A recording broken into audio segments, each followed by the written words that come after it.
నమస్తే, నేను మీ మధు. రాజకీయాల్లో ఎప్పుడు ఏం జరుగుతుందో ఎవరు ఊహించలేం. అయితే కేసీఆర్ మరియు జగన్మోహన్ రెడ్డి బంధం గురించి అందరికీ తెలిసిన విషయమే. అయితే ఇప్పుడు కొత్తగా ఒక వార్త వైరల్ అవుతుంది. జగన్మోహన్ రెడ్డి తెలంగాణలోకి ఎంటర్ అవబోతున్నట్టు, అంతేకాదు వీరిద్దరు కూడా ఒకటే వేదిక మీద కూడా కనబడే అవకాశాలు ఉన్నట్టు కూడా కొన్ని వర్గాలైతే చెబుతున్నాయి. మరి ఇందులో ఎంత నిజం ఉందనేది ఈ రోజు మనం తెలుసుకుందాం. ప్రస్తుతం మనతో పాటు ఉన్నారు సీనియర్ జర్నలిస్ట్ సిఎస్ రావు గారు. వారిని అడిగి మరిన్ని విషయాలను తెలుసుకుందాం. నమస్కారం సార్. నమస్తే సార్, జగన్మోహన్ రెడ్డి తెలంగాణలోకి ఎంటర్ అవబోతున్నట్టు కొన్ని వార్తలు అయితే వస్తున్నాయి. మరి ఎందుకు తెలంగాణకు వస్తున్నట్టు? సో రాజకీయాల్లో జరుగుతున్నటువంటి పరిణామాలని మనం కనుక క్లోజ్ అబ్జర్వ్ చేస్తే రాబోయేటువంటి రోజుల్లో ఏం జరగబోతుంది అనేది ఎక్స్పెక్ట్ చేయొచ్చు. యాక్చువల్గా కేటీఆర్ గారు నిన్న మీటింగ్కి వెళ్ళారు తెలంగాణలో. మీటింగ్కి వెళ్ళినప్పుడు వైఎస్ఆర్ కాంగ్రెస్ పార్టీకి సంబంధించినటువంటి క్యాడరు అక్కడ కనిపించారు. వైఎస్ఆర్ కాంగ్రెస్ పార్టీ జెండాలో ఆయన సమావేశంలో కనిపించాయి. గతంలో ఎప్పుడు అలాంటి పరిణామం చోటు చేసుకోవాలి.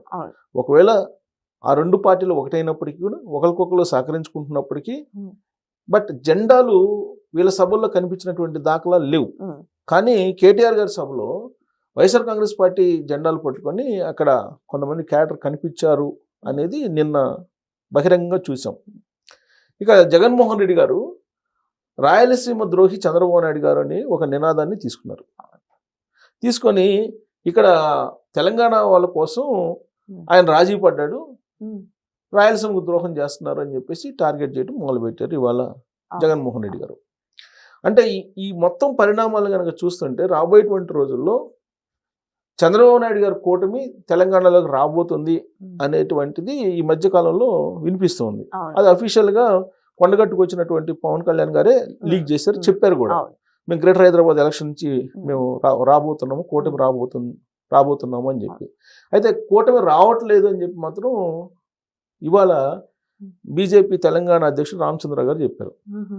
మేము ఎవరితో పొత్తు లేదు, మేము డైరెక్ట్గా మేమే మున్సిపల్ ఎన్నికల్లో పార్టిసిపేట్ చేస్తామని చెప్పి చెప్పారు. అంటే దాని అర్థం ఏంటి? కూటమి బహుశా ఈ మున్సిపల్ ఎన్నికలకు కానీ లేదంటే గ్రేటర్ హైదరాబాద్ ఎలక్షన్కి కానీ రాదేమో అనేటువంటి ఒక అనుమానం రేకెత్తించేలా ఆయన మాట్లాడారు. పవన్ కళ్యాణ్ గారేమో మేము గ్రేటర్ హైదరాబాద్ ఎలక్షన్ నుంచి వస్తామని చెప్పాను. అంటే ఏకంగా పవన్ కళ్యాణ్ గారు వస్తున్నారంటే కూటమి వస్తుందని చెప్పి లెక్క. గతంలో కూడా రాజమండ్రి సెంట్రల్ జైల్లో చంద్రబాబు నాయుడు గారు ఉన్నప్పుడు ఆయనే బయటకు వచ్చి మేము రాబోయే రోజుల్లో తెలుగుదేశం పార్టీ జనసేన కలిసి వెళ్తున్నాయి అని చెప్పేసి అనౌన్స్ చేశారు. మరి బీజేపీ సంగతి ఏంటంటే బీజేపీ వస్తే కలిసి వస్తుంది, లేదంటే లేదన్నట్టుగా మాట్లాడారు ఆయన. సో సేమ్ అదే తరహాలో అదే సంకేతం ఇచ్చేలాగా కొండగట్టు హనుమాన్ టెంపుల్ దర్శించుకున్న తర్వాత పవన్ కళ్యాణ్ గారు చెప్పినటువంటి మాట. అంటే కూటమి వస్తుంది, కూటమి వచ్చింది తెలంగాణలోకి అని అంటే ఫస్ట్ ఎఫెక్ట్ అయ్యేది ఎవరి మీద? బీఆర్ఎస్ పార్టీ మీద. కారణం ఏంటంటే 99% పూర్వపు తెలుగుదేశం పార్టీ లీడర్లు, పూర్వపు తెలుగుదేశం పార్టీ ఓటర్స్ బీఆర్ఎస్ పార్టీకి ఉన్నారు. సో ఆ పార్టీ మీద ఎఫెక్ట్ పడే అవకాశం ఉంది. ప్రత్యామ్నాయంగా రాజకీయపరమైన ఎత్తులు వేసుకోవటం అనేది ఏ పార్టీకైనా ఉంటుంది. అందులో కేసీఆర్ గారు ప్రత్యామ్నాయ రాజకీయ ఎత్తులు వేయటంలో దిట్ట. ఫామ్ హౌస్ లో ఆయన కామ్గా కూర్చోరు కదా, ఎందుకంటే ఆయన ఫుల్ ప్లెడ్జ్డ్ పొలిటీషియన్. ఆయన అందులో షూట్ పొలిటీషియన్. పైగా టీఆర్ఎస్ పార్టీ నాది రాజకీయ పార్టీ నుంచి ఇప్పుడు ఉద్యమ పార్టీ కాదని చెప్పి ఫక్తు రాజకీయాలు చేస్తానని చెప్పి కూడా అనౌన్స్ చేశారు ఆయన. ఆ తర్వాత అందరినీ బంగారు తెలంగాణ అంటూ ఇతర పార్టీ వాళ్ళందరినీ తీసుకున్నారు, ఉద్యమకారులని వదిలిపెట్టేశారు. ఆ విషయం నేను చెప్పడం కాదు, కవిత గారే చెప్పారు. ఉద్యమకారులకి, అమరవీరు కుటుంబాలకి, వాళ్ళందరికీ అన్యాయం చేశారని చెప్పి కవిత గారే చెప్పారు అనేక సందర్భాల్లో. సో కాబట్టి ఆయన ఉద్యమకారులని వీళ్ళందరినీ పక్కన పెట్టేసి తెలుగుదేశం పార్టీ వాళ్ళని, కాంగ్రెస్ పార్టీ వాళ్ళని వీళ్ళందరినీ తీసుకోవడం మొదలు పెట్టారు. 2023 దాకా అదే కార్యక్రమంలో ఉన్నారు ఆయన. సో అంటే రాజకీయ ఎత్తులు వేయటంలో ఆయన దిట్ట. సో కాబట్టి ముందుగా అలర్ట్ అయిపోయేసి ఆయన జగన్మోహన్ రెడ్డి గారిని తెలంగాణకి తీసుకొచ్చే ప్రయత్నం చేస్తున్నారా, దాంట్లో భాగంగానే ఇప్పటి నుంచే తెలంగాణ సమాజానికి అలవాటు చేయడానికి ఇలాంటి జెండాలు ప్రదర్శనలు బీఆర్ఎస్ పార్టీ సభల్లో, లేదంటే కేటీఆర్ గారు ఎక్కడికి వెళ్తే అక్కడికి YSR Congress party cadre follow కావటం, ఇవన్నీ చేస్తున్నారా అనేటువంటి ఒక అనుమానం, అలాంటి అంచనాలు వస్తూ ఉన్నాయి. ఇప్పుడు ఎందుకు వస్తున్నాయి? యాక్చువల్గా 2 సార్లు సీఎం అయింది, దేని మీద అయ్యారు కేసీఆర్ గారు? కేవలం సెంటిమెంట్ అనేది, తెలంగాణ సెంటిమెంట్ అనే దాని మీదనే 2014లో కానీ 2018లో కానీ ఆయన ముఖ్యమంత్రి అయ్యారు. 2023కి వచ్చేటప్పటికి సెంటిమెంట్ అనేది కరిగిపోయి కాంగ్రెస్ పార్టీకి తెలంగాణ సమాజం పట్టం కట్టింది. సో ఇప్పుడు నెక్స్ట్ ఎలక్షన్కి మళ్ళా సెంటిమెంట్ని బేస్ చేసుకొని కనుక వెళ్తే సెంటిమెంట్ పండుతుందా లేదా అనేటువంటి ఒక సందేహం ఉంది. ఎందుకు సెంటిమెంట్ పండే పని అయితే కనుక యాక్చువల్గా ఆయన జూబ్లీహిల్స్ ఉప ఎన్నికల్లోనే గెలవాలి, కానీ అది పండే పరిస్థితి కనిపించట్లా. పండుతుందేమో అనే ఒక ఆశ ఉంది. అందుకే ఇప్పుడు రాయలసీమ ఎత్తిపోతల పథకం కానీ కృష్ణా వాటర్కి సంబంధించినటువంటి ఇష్యూస్ కానీ టేకప్ చేస్తున్నాను. నేను వస్తాను, నేను నీటి వాటర్లు అన్యాయం జరుగుతుంది తెలంగాణకి అని చెప్తున్నారు, కానీ బట్ బేరీజ్ వేసుకుంటున్నారు. జనరల్గా ఏ పార్టీ అయినా బేరీజ్ వేసుకుంటుంది. సో సెంటిమెంట్ పండకపోతే ఏంటి ఆల్టర్నేటివ్? తెలంగాణలో సామాజిక ఈక్వేషన్స్ ద్వారా నెక్స్ట్ ఎలక్షన్లు రాబోతున్నాయి. ఎందుకు తీర్మానం వలన ఆల్రెడీ బీసీ పోలరైజేషన్కి సంబంధించిన నినాదాన్ని వినిపిస్తున్నారు. కవిత గారు బయటకు వచ్చారు బీఆర్ఎస్ పార్టీ నుంచి. బయటకు వచ్చి ఆవిడ నేను బహుజన సమాజ తెలంగాణ కోసం నేను అని చెప్పి ఆవిడ ఆ పోలరైజేషన్ చూసి వెళ్తున్నారు. ఇంకొక వైపు రేవంత్ రెడ్డి గారు ఏంటి, రెడ్డి సామాజిక వర్గానికి సంబంధించిన పోలరైజేషన్ చేసుకునే పనిలో ఆయన ఉన్నారు. మరి కేసీఆర్ గారు ఏ పోలరైజేషన్ చేసుకోవాలి? వెలమ పోలరైజేషన్ చేసుకోవాలి. సో వెలమ పోలరైజేషన్ అంటే ఆ ఉండేది 0.4 0.3 ఉన్నారు వెలమ సామాజిక వర్గం. సో అలాంటప్పుడు సామాజిక పోలరైజేషన్ అనేది జరిగితే ఒకవేళ మరి బీఆర్ఎస్ పార్టీ పరిస్థితి ఏంటి? బీజేపీ ఆల్రెడీ బీసీకి సంబంధించినటువంటి వాళ్ళకి నేను ముఖ్యమంత్రి పదవి ఇస్తామని చెప్పి అనౌన్స్ చేశారు. లాస్ట్ ఎలక్షన్లోనే అనౌన్స్ చేశారు. సో అదే స్టాండ్ మీద ఉంటుంది. బీసీలకు ముఖ్యమంత్రి ఇస్తామనే స్టాండ్లోనే బీజేపీ ఉంటుంది. తెలుగుదేశం పార్టీ ఇక్కడికి వచ్చింది అనుకోండి, అంటే కూటమి. తెలుగుదేశం పార్టీకి బేసిక్గా తెలంగాణలో బీసీ ఓటర్స్ అనేది సాలిడ్గా ఉంటారు.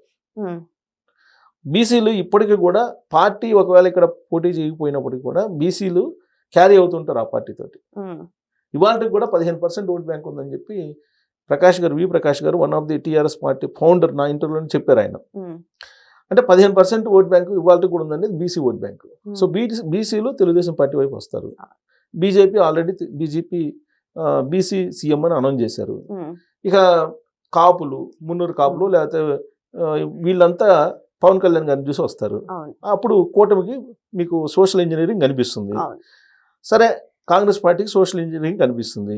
మరి బీఆర్ఎస్ పార్టీకి ఏ ఇంజనీరింగ్ కనపడాలి? అందుకని ఇప్పుడు జగన్మోహన్ రెడ్డి గారిని తీసుకొచ్చుకుంటే రెడ్డి పోలరైజేషన్ ఏమన్నా వర్కౌట్ అవుతుందేమో. కానీ ఇక్కడ చూసుకుంటే జగన్మోహన్ రెడ్డి గారు లిఫ్ట్ ఇరిగేషన్ మీద పెద్ద యుద్ధమే చేస్తున్నారు ఆంధ్రప్రదేశ్ లో. ఈ విధంగా చూసుకుంటే తెలంగాణ ప్రజలకు ఇది వ్యతిరేకంగానే కనిపిస్తూ ఉంటుంది. ఇక్కడ బీఆర్ఎస్ కి ఏమన్నా మద్దతు ఉందా అంటే మద్దతు కూడా తగ్గిపోయింది, ఓట్ల చీలికలు కూడా అయిపోయినాయి. సో ఇక్కడ ఇప్పుడు రెండు పార్టీలు కలిసినంత మాత్రాన ఏమైనా బలం చేకూరుతుందా అనే క్వశ్చన్ ఎక్కడన్నా ఉందా సార్ అసలు? అంటే అదే ఇప్పుడు ఏది పనిచేస్తుంది ప్రధానమైన అంశం సెంటిమెంట్ అనేది పోయింది. జగన్మోహన్ రెడ్డి గారిని తీసుకొచ్చినందువల్ల సోషల్ ఇంజనీరింగ్ ఏమైనా పనికొస్తుందేమో అనేది ఒక ఆశ. పైగా ఏంటి, రాయలసీమకి నేను రత్నాలసీమగా మారుస్తానని చెప్పి హామీ ఇచ్చి వచ్చిన ఆయన ఈయన కేసీఆర్ గారు. సో కాబట్టి సెంటిమెంట్ అనేది వర్కౌట్ కాదని తెలుసు ఆయనకి. ఈసారి ఎలక్షన్లో ఏదన్నా పనిచేసిందంటే సోషల్ ఇంజనీరింగ్ పనిచేయాలి. సోషల్ ఇంజనీరింగ్ దిశగా వెళ్తున్నాయి అన్ని పార్టీలు. సో దాంట్లో భాగంగా జగన్మోహన్ రెడ్డి గారిని ఇక్కడికి తీసుకొచ్చి ఒకవేళ ఈ సోషల్ ఇంజనీరింగ్ చేస్తే కనుక వర్కౌట్ అవుతుందేమో అనేది ఒకటి. అలాగే కూటమి ఇప్పుడు ఆల్రెడీ ఎన్డీఏ కూటమి ఉంది అధికారంలో. ఇప్పుడు ఇంకో కూటమికి అయితే వెళ్ళాలి. ఎందుకంటే కూటమేతర పార్టీలు మనుగడ సాగించలేవు రాజకీయంగా అని చెప్పి కేటీఆర్ గారే చెప్పారు ఒకనొక మూమెంట్లో. ఉంటే ఎన్డీఏ కూటమిలో ఉండాలి, లేదంటే ఇండియా కూటమిలో ఉండాలి, లేదంటే ప్రాంతీయ పార్టీలు మనుగడ సాగించలేని పరిస్థితులు ఉన్నాయని చెప్పి కేటీఆర్ గారే చెప్పారు. సో దాని ప్రకారం చూసినా కానీ ఇప్పుడు కేసీఆర్ గారు కానీ లేదంటే జగన్మోహన్ రెడ్డి గారు కానీ వీళ్ళు ఇండియా కూటమిలో ఉంటూ ఇక్కడ సోషల్ ఇంజనీరింగ్ చేస్తారా ఇండియా కూటమి అంటే కాంగ్రెస్ కూడా యాడ్ అవ్వాలి కదా సార్? ఇక్కడ చూస్తే కాంగ్రెస్ కి బీఆర్ఎస్ అసలు పడ్డం నేషనల్ ఈక్వేషన్. అది నేషనల్ ఈక్వేషన్ రాష్ట్రానికి వచ్చేటప్పటికి మళ్ళీ సపరేట్గా ఉంటుంది. సో అలా వాళ్ళు ప్లాన్ చేస్తున్నారు.